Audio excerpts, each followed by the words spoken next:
മലയാളികൾ എല്ലാവരും കാണുകയും കേൾക്കുകയും ചെയ്യുന്നൊരു വിഷയം തന്നെയാണ് ദിയയും ദിയയുടെ കുടുംബവുമായി ബന്ധപ്പെട്ട വാർത്ത. ദിയയുടെ വാർത്തകൾ സോഷ്യൽ മീഡിയയിൽ നിറയുമ്പോൾ തന്നെ ഇപ്പോൾ കുഞ്ഞിൻ്റെ കാര്യമുള്ളതുകൊണ്ട് തന്നെ കൂടുതൽ ശ്രദ്ധാലുവായിട്ട് തന്നെയാണ് എപ്പോഴും താരം പെരുമാറാറുള്ളത്.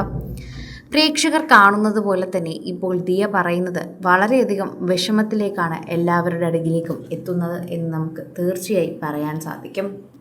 ദിയ പറയുന്നത് എന്നെയും എൻ്റെ കുടുംബത്തിനെയും വെറുതെ വിടൂ എന്നാണ്. പ്രേക്ഷകരെല്ലാവരും ഇത് കാണുകയും ചെയ്യുന്നുണ്ട്.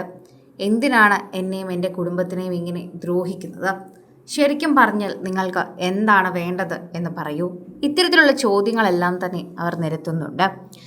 എന്നെയും എൻ്റെ കുടുംബത്തിനെയും ഇതിൽ വലിച്ചിഴക്കരുത്. എന്ത് പ്രശ്നം വന്നാലും എന്നെയും എൻ്റെ കുടുംബത്തിനെയും അതിൽ വലിച്ചിഴച്ച് ഞങ്ങളുടെ ഇടയിൽ പ്രശ്നങ്ങൾ ഉണ്ടാക്കുകയാണ് നിങ്ങൾ ചെയ്യാറുള്ളത്. എൻ്റെ കുടുംബത്തിനെതിരെ എന്ത് വാർത്ത വന്നാലും അത് പ്രേക്ഷകരുടെ ഇടയിൽ തന്നെ വളരെയധികം വലിയ വാർത്തയാക്കുകയും ചെയ്യാറുണ്ട്. അത്തരത്തിലൊന്നും തന്നെ എൻ്റെ പേര് വലിച്ചിഴക്കപ്പെടരുത് എന്നെനിക്ക് ആഗ്രഹമുണ്ട്. എന്നെയും എൻ്റെ കുടുംബത്തെയും ഇതിൽ നിന്ന് വെറുതെ വിടൂ. ആരാണോ സംസാരിച്ചത് അവർക്ക് വേണ്ടി സംസാരിക്കൂ, അല്ലെങ്കിൽ അവരെക്കുറിച്ച് സംസാരിക്കൂ. എന്തിനാണ് ഒന്നും ചെയ്യാത്ത എന്നോട് ഇത്തരത്തിൽ പെരുമാറുന്നത്? ഞാൻ ആരോടും ഒരു ദ്രോഹവും ചെയ്തിട്ടില്ല. പ്രത്യേകിച്ച് ഇപ്പോൾ കുഞ്ഞ് വന്നതിന് ശേഷം സോഷ്യൽ മീഡിയയിൽ തന്നെ ഇത്തരം പോസ്റ്റുകൾ പങ്കുവയ്ക്കാൻ എനിക്ക് പറ്റിയിട്ടില്ല.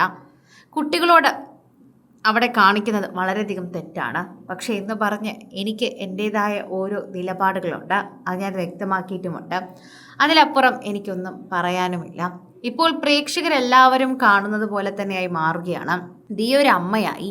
അതുകൊണ്ട് തന്നെ ഓമിയെ രക്ഷിക്കുക, ഓമിയെ കവറപ്പ് ചെയ്യുക, അതെല്ലാം തന്നെ ദിയയെ സംബന്ധിച്ച് വളരെയധികം തന്നെ വിഷമമുള്ള കാര്യമാണ് എന്ന് പറയാം. പ്രേക്ഷകർ സോഷ്യൽ മീഡിയയിൽ എല്ലാവരും ഇപ്പോൾ ദിയയ്ക്ക് പിന്തുണയാണ് നൽകുന്നത്. അവളൊരു കുഞ്ഞിൻ്റെ അമ്മയാണ്. അവൾ അത്രയും ബുദ്ധിമുട്ട് അവളുടെ ജീവിതത്തിൽ അനുഭവിക്കുന്നുണ്ട്. അത് കാണുമ്പോൾ തന്നെ നമുക്ക് മനസ്സിലാവുകയും ചെയ്യുന്നുണ്ട്.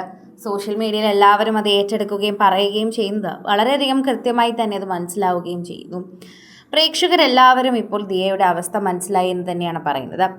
ദിയയോടൊപ്പം തന്നെ നിൽക്കാനാണ് ഞങ്ങൾക്ക് ആഗ്രഹം.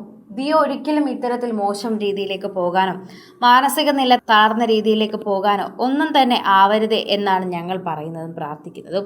അതുകൊണ്ട് തന്നെ ദിയയ്ക്ക് ഇത്തരത്തിലൊക്കെ സംഭവിക്കുമ്പോൾ ഞങ്ങൾക്കും അത് വളരെയധികം വിഷമമാണ് എന്നുകൂടി കൂട്ടിച്ചേർക്കുന്നു. ഓരോ തവണയും സോഷ്യൽ മീഡിയ പ്രേക്ഷകർ വളരെയധികം ചർച്ച ചെയ്യുന്ന വാർത്തയായും ഇത് മാറുന്നുണ്ട് എന്നുകൂടി നമുക്ക് പറയാൻ സാധിക്കുന്നു എന്ന് കൂട്ടിച്ചേർക്കാം. ആരാധകരെല്ലാവരും ഈ ഒരു വാർത്തയെപ്പറ്റി സംസാരിക്കുകയും ചെയ്യുന്നുണ്ട്. എല്ലാവരും ഇപ്പോൾ ദിയയെക്കുറിച്ച് തന്നെയാണ് സംസാരിക്കുന്നത്. ദിയയുടെ വാർത്തകൾ വളരെയധികം പ്രത്യേകതയുള്ളത് തന്നെയാണ്. ദിയയോടൊപ്പം നിൽക്കുന്ന എല്ലാവരും ഇത്തരത്തിൽ വാർത്തയോട് പ്രതികരിക്കുകയും ചെയ്യുന്നു. ഇപ്പോൾ ഓമിയും അശ്വിനും അടങ്ങുന്ന ഇവരുടെ കുടുംബത്തെ വെറുതെ വിടാനും സംസാരിക്കുന്ന കാര്യങ്ങൾ അല്ലെങ്കിൽ അഭിപ്രായം പറയുന്ന കാര്യങ്ങളിൽ മാത്രം ഇതിനെക്കുറിച്ച് സംസാരിച്ചാൽ മതി എന്നുമാണ് കൃത്യമായ നിലപാടുകളടക്കം തന്നെ സൂചിപ്പിച്ചുകൊണ്ട് പറയുകയും ചെയ്യുന്നത്. കൂടുതൽ സിനിമ, സീരിയൽ, ചാനൽ വാർത്തകൾക്കും നിങ്ങളുടെ പ്രിയപ്പെട്ട താരങ്ങളുടെ എക്സ്ക്ലൂസീവ് അഭിമുഖങ്ങൾക്കുമായി സബ്സ്ക്രൈബ് ചെയ്യാൻ മറക്കല്ലേ.